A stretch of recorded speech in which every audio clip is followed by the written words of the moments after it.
ओम नमो ओंकारेश्वर देवताय नमः. ओम नमः शिवाय. ओम नमः शिवाय. अवधूत चिंतन श्री गुरुदेव दत्त. मंडळी, शंका समाधान या कार्यक्रमासाठी मी संगमेश्वर गिरी श्री क्षेत्र ओंकारेश्वर देवस्थान बिलोद्यान जाणेगाव इथून आपलं सर्वांचं हार्दिक स्वागत करतो. मंडळी, उद्या अमावस्या आहे, ती म्हणजे दीप अमावस्या. या दीप अमावस्याबद्दल मी तुम्हाला बोलणार आहे आणि आपण आपल्या घरामध्ये आणि नदीमध्ये आपल्याला काय करायचंय जेणेकरून आपल्या घरातलं दारिद्र्य हे दूर होणार आहे. जी बेरोजगार आहेत त्यांना रोजगार उपलब्ध नाही, आर्थिक टंचाई आहे, म्हणजे आर्थिक परिस्थिती खूप जरा खालावलेली आहे, लक्ष्मी टिकत नाही, अशा अनेक समस्या आहेत घरातील. त्या समस्या दूर होण्यासाठी ही दीप अमावस्या असते. तर या अमावस्याला आपल्याला काय करायला पाहिजे, म्हणजे जेणेकरून आपले हे सर्व व्यवस्थित जी समस्या आहेत आपल्या घरातील त्या दूर होणार आहेत. तर चला पाहूया. मला बऱ्याच जणांनी हा प्रश्न केला होता. मी प्रत्येक वर्षी दीप अमावस्याला दीपपूजन आणि नदीमध्ये दिवे सोडणे याबद्दल माहिती देत असतो. आता तो व्हिडिओ जुना आता कुठं हुडकीत बसू आता, म्हणून म्हटलं डायरेक्ट तुमच्याशी बातचीत करावी आणि व्हिडिओद्वारे तुम्हाला याची माहिती द्यावी असं मी ठरवलं. तर मंडळी, आता दीप अमावस्या थोडंसं समजून घेऊया. दीप अमावस्या म्हणजे जी दिवे जे आपण घरी आता पूर्वी लावत होतो, आता देवापुढेच लावतो फक्त. ते बी काही ठराविक लोक, सगळे लावत नाहीत. देवापुढे बी काय करतात, देवापाशी बी आपलं इलेक्ट्रॉनिक दिवा, विजेचा दिवा लावतात. पण तो दिवा हा झाला ठीक आहे, परंतु आपल्या धर्मशास्त्र, आपल्या संस्कृतीप्रमाणे जी तुपाचा दिवा, तेलाचा दिवा ही देवापाशी लावणं अत्यंत गरजेचं असतं आणि ते सौभाग्याचं लक्षण समजलं जातं. आणि त्याच्यामुळे जी घरामधील जी ऊर्जा आहे, नकारात्मक ऊर्जा आहे, ती दूर होते. दररोज जर आपण देवापुढे दिवाबत्ती केली, म्हणजे दिवा लावला सकाळी आणि सायंकाळी. काही मंडळी माझे संबंधित आहेत, त्या मंडळी तर दिवसभर दिवा ठेवतात. जेणे आता ते माझ्याकडून दीक्षा वगैरे घेतलेल्या आहेत काही मंडळी, तर बाकीच्यांचं काय मला माहीत नसतं, पण ज्याने दीक्षा वगैरे घेतली त्या गोष्टी मला सगळ्या सांगत असतात घरातील. मी जर एखादी गोष्ट सांगितली की घरात असं झालं तर काय करायचं, तर ते सांगतात. मी दिवा नियमितपणे तेवढ ठेवते. सकाळी लावल्यानंतर सायंकाळपर्यंत चालतो, सायंकाळी परत एकदा तेल सोडतात, सकाळपर्यंत चालतो, सकाळी वात वगैरे बदलल्या जाते. अशा पद्धतीनं बरेच जण समजा मी सांगितल्यानंतर ही घरामध्ये म्हणजे देवापुढे दिवा लावण्यास चालू केलेलं आहे खूप वर्षापासून. तर ते शुभ असतं, चांगलं असतं ते. आता आपल्याला महत्वाचं सांगायचंय की दीप अमावस्याला काय करायचंय ते. तर दीप अमावस्याला आपल्याला दिव्याचं पूजन करायचंय. आता दिव्याचं पूजन म्हणजे आपल्या घरात पूर्वी खूप दिवे असायचे, कारण लाईट ज्यावेळेस नव्हती जुन्या काळामध्ये त्यावेळेस दिव्याचा वापर केला जात होता, म्हणून घरामध्ये खूप दिवे असायचे. समजा आपल्या बैठकीमध्ये दिवा असायचा, देवघरात तर असेलच असेल, पण इतर स्वयंपाक रूम मध्येही दिवा असायचा. तेलाचा दिवा असेल अथवा दुसरा दिवा असेल, असे दिवे असायचे पूर्वी. म्हणून दीप पूजन फार महत्वाचं असतं पूर्वी काळी. आता हे दिवे फक्त आता देवापुरतेच राहिलेत, आता दिवे इतर लावत नाहीत कुणी. बघितलं तर आपण दिवाळीला फक्त पंत्या वगैरे लावतो, दिवे लावत नाहीत. पण पंत्या हे चालतं, पण दिवे दिवेच असतात. नाव कसं पडलंय, दीपावली सुद्धा दिव्यावरूनच ना, दीपावली. दीपावली म्हणजे दिव्याची ओळ, ओळी लावायची असं. तर असो, तर आपल्या घरामध्ये आता काही पूर्वीसारखे दिवे राहिलेले नाहीत, पण आपल्याकडे घरातील देवापुढचा तर दिवा असतोच. तो दिवा स्वच्छ, आता कोणी बरेच जण नियमितपणे घास वगैरे ठेवतात, दररोज घासणारे आहेत मंडळी, पण काही घासत नाहीत. समजा 10-10, 15-15 दिवस बघत नाही त्याच्याकडे. तर अशा मंडळींसाठी सांगतो की आपला दिवा उद्याच्याला स्वच्छ घासून घ्या. पितांबरी कुठले काय असेल पावडर भैया वगैरे आहेत त्या पावडरनी स्वच्छ घासून घ्या. तांबे पितळेचा असेल तर, इतर ह्याचा असेल तर धुवून घ्या. आणि दुसरे बी काही दिवे असतील घरामध्ये जे आपल्याला कधी मधी वापरतो ते ते दिवे सुद्धा स्वच्छ घेऊन व्यवस्थित आपल्या देवापुढे पाटावर स्वच्छ पाट धुवून पाटावर रांगोळी वगैरे व्यवस्थित प्रसन्न वाटलं पाहिजे असं पाट त्याच्यावर म्हणजे रांगोळी काढून वगैरे सजवायचा पाट. आणि पाटावर एका वेळेने काय तुमच्याकडे 2, 4, 5, 6 दिवे असतील ते दिवे आपले एका लाईनमध्ये मांडायचे. मोठा दिवा असेल तर सेंटरला टाका, इतर छोटे छोटे दिवे असतील ते असे कडेने गोलाकार लावा. म्हणजे तुम्हाला जसं व्यवस्थित वाटेल असं देवाचं पूजन करायचं. म्हणजे असं गोल आकार द्या, कसला आकार द्यायचा तसं द्या.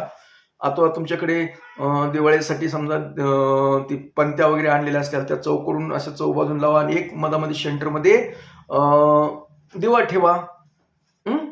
ते आपला घरातला आहे तो. आणि अशा पद्धतीनं दिवे व्यवस्थित तेल वगैरे भरून, तुपाचा दिवा एखादा असावा मध्ये. जर सगळे दिव्यामध्ये तूप टाकायची तुमची तयारी असेल तर काही टाकू शकतात, काही अडचण नाही, पण तुमच्या परिस्थितीनुसार करा. ते पूर्ण तेल वगैरे टाकत दिवाचं पूजन, दिवा पेटवणं, त्याला समजा हळदी कुंकू भस्म फुलं वगैरे वाहणं, ह्या गोष्टी करायच्या. पूजा करायची, आपल्याला दीपपूजन करायचंय. दीपपूजन करायचं. आणि ते केल्यानंतर आपण त्याच्या समोर मस्त काहीतरी चटई वगैरे तुमच्याकडे जी सुविधा तसं बसायचं, मांडी घालून बसायचं, देवाला नमस्कार करायचा, शांत डोकं ठेवून डोळे झाकून देवाशी बोलायचं. म्हणजे दिव्याच्या रूपाने दैवी शक्ती आपल्या घरामध्ये आलेली असते आणि त्या शक्तीशी संवाद साधायचा आपल्याला. तो संवाद असा साधायचा आहे की माझ्या घरातील अंधकार हा दूर होऊ दे. म्हणजे असं मागणं, माझ्या घरामध्ये शांत प्रसन्न लागू दे, माझं घर प्रकाशमय राहू दे सदैव. असं तुम्हाला जे बोलता येतं मनातली मनात बोला, नमस्कार करा. हे झालं घरातील पूजन. मग ती तुमच्या सोयीनं शक्यतो सायंकाळच्या वेळी केलेलं बरं राहील. तुम्हाला तुमच्या बघा तुमच्या टायमिंग प्रमाणे, तसं दिवसावी केलं तर चालतं, पण सायंकाळी. आता दुसरा प्रश्न आहे की एक तोडगा एक सांगायचा याच्याबरोबर. तो तोडगा असा असतो की आपण 7, 21, 11 दिवे कणकीचे बनवायचे. म्हणजे गव्हाचे पीठ याच्यापासून छोटे छोटे दिवे बनवायचे, त्याच्यामध्ये तूप सोडायचंय आणि फुलवाती करून, म्हणजे फुलवाती म्हणजे वरी सेंटरला देणारी वात लावून ते दिवे तयार करायचे. आणि आता आजकाल काय झालंय, द्रोण वगैरे, पूर्वी कसं असायचं, पळसाच्या झाडाचे द्रोण बनवायचे. ते आता पळसाचे झाड कुठं सापडतं न सापडतं, तरी आपल्या मार्केटमध्ये कुठल्याही मार्केटमध्ये द्रोण भेटतात. म्हणजे जेवणासाठी आम्ही जसं इथं मंदिरात वापरतो का नाही जेवायला, भाजी वरण वगैरे वाढण्यासाठी, तसे म्हणजे भेटतात ते. तसे द्रोण आणा तुम्ही आणि त्या प्रत्येक द्रोणामध्ये एक 7 असेल 7 दिवे ठेवा. 11, 21, 51 तुम्हाला काय जे वाटते तसं शुभ आकडेनं करत राहा. आणि ते दिवे मस्त घेऊन जायचे तिकडे. नदी तुमच्याकडे जर वाहती नदी असेल ना जवळपास, आता आणि वाहती नदी, आता यंदा काही ठिकाणी पाऊस पडलाय, काही ठिकाणी नाही पडला, काही नदीला पाणी चाललं. आमच्याकडे तर पाणी नद्यातून अजून रानातूनच पाणी बाहेर गेलं नाही, तर नदीला पाणी येईल कुठलं. त्याच्यामुळं सध्या तरी आमच्याकडे अडचणच आहे पाण्याची, म्हणजे नदीला पाणी नाही. आता प्रश्न बऱ्याच ठिकाणी जिथं पाणी आहे त्यांच्यासाठी योग्य राहील मी समजा सांगितलेलं. पण जिथे नसेल त्यांनी समजा एखादा छोटा मोठा तलाव असेल, काही असेल, तिथे सुद्धा हे दिवे तुम्हाला नेऊन असे पाण्यामध्ये ते द्रोण सोडायचे. एक एक एक एक सोडायचं द्रोण. मग 11, 21, 7 काय तुमच्याकडे 51 काय तुम्हाला हे करायचे ते सोडा. हे का सोडायचे हे महत्वाचं. आता मी पर्यंत तुम्हाला काय सांगितलं की दिवे कसे करायचे आणि काय करायचं, परंतु या दिव्यामुळे ही दिवे सोडल्यानंतर आपल्यामध्ये घरामध्ये बरकता येते. खूप बरकता येते. हं? आपल्याला समजा कुणी बेरोजगारी असेल, कुणी नोकरीचा प्रॉब्लेम असेल, काही असेल, कशाचं बी काही अडचण, आर्थिक अडचण असेल, हे दूर होते याने. हं? असा माझा अनुभव आहे. हे तुम्हाला शास्त्र वगैरे सांगितलं नाही. मी खूप वर्षापासून असे उपाय सांगत असतो. मी बघितले अगोदर करून आणि दुसऱ्याला सांगितले. आता बरेच माझ्या जोडलेले लोक आहेत माझ्याकडे, ते बरेच जण करतात ते. हं? तर त्यांना फरक आहे. तुम्हाला बी फरक पडावा याकरता मी हा उपाय सांगतोय तुम्हाला. तर अशा रीतीनं तुम्ही संध्याकाळी सोडायचं ही सायंकाळच्या सूर्यास्ताच्या वेळेस. पण आता कुणाला टाइम आहे नाही तर तुम्ही दिवसाही करू शकतात. 12च्या नंतर करा अथवा सकाळी करा. तुमच्या सोयीनुसार करा. हं? त्याला दीपपूजन अशा रीतीने आपल्या नदी किनारी नदीमध्ये दिवे अथवा तलाव, विहीर असेल, कुठं काय पाण्याचं ठिकाण असेल अशा ठिकाणी करा. आता हे पाण्यामध्ये का सोडायचे? त्याच्या मागचं आता वेगवेगळे कारण असू शकतात बरं का. पण माझ्या माहितीहून काय असतं, मासे जे असतात, जे जीवाणू असतात समजा पाण्यामध्ये असतात, समजा इतर प्राणी पण असतात ना छोटे छोटे, त्या प्राण्याला एक अन्नदान होतं त्याच्यामुळे. आता काय होतं, काही ठराविक वेळानंतर ते देवी विजतात. भिजल्यानंतर ते मग तिथं काय होतं, मासे असतील इतर कोणती प्रती ते खातात ते दिवे, त्यांची कणकीचं पीठ खाऊन टाकतात ते. मग त्यांना आपण अमावस्या दिवशी अन्नदान देतोय आणि अन्नदान ही आपल्या घराला बरकता देतं. आपले जे पूर्वजांसाठी जे काही कुणाच्या आत्मे, कुणाच्या रूपानं, कुणाच्या कशानं असतात त्यांना पण तृप्ती भेटते याच्यामुळे.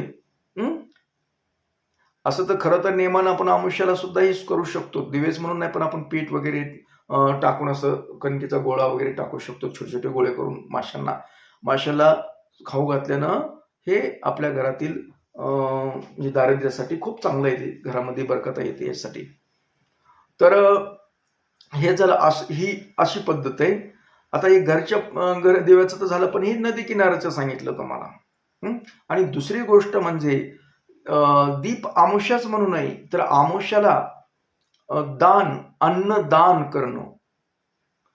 शिव मंदिर म्हणजे शिव मंदिरामध्ये थोडंफार काय ज्याच्या त्याच्या तुमच्या ह्यानं पद्धतीनं हे सुद्धा आपल्यासाठी खूप चांगलं असतं. कारण कुणाची अतृप्त आत्मे काही असतं कुणाला, तर ते तृप्त होतात. त्याच्यामुळे शिव आशीर्वाद देतो आणि अतृप्त आत्मे सुद्धा आशीर्वाद देतात. म्हणून मी असे छोटे छोटे उपाय अन्नदानाबद्दल खूप पूर्वीपासून सांगतोच, प्रत्येक अमावस्येच्या वेळेस सांगत असतो थोडंसं. आता आपण सुद्धा कित्येक वर्ष झालाच, आज 16-17 वर्ष होईल माझ्या माहितीनं, की कंटिन्यू मध्ये चालू येतं. समजा अन्नदान करायला आपण अमावस्याला अन्नदान पित्राच्या नावाने करतात लोक. जसं त्यांना घडेल तसं ते शिवाभिषेक करतात, आपल्या ओंकारेश्वरास अभिषेक करतात. आणि अभिषेक करणं अमावस्या दिवशी खूप चांगलं असतं.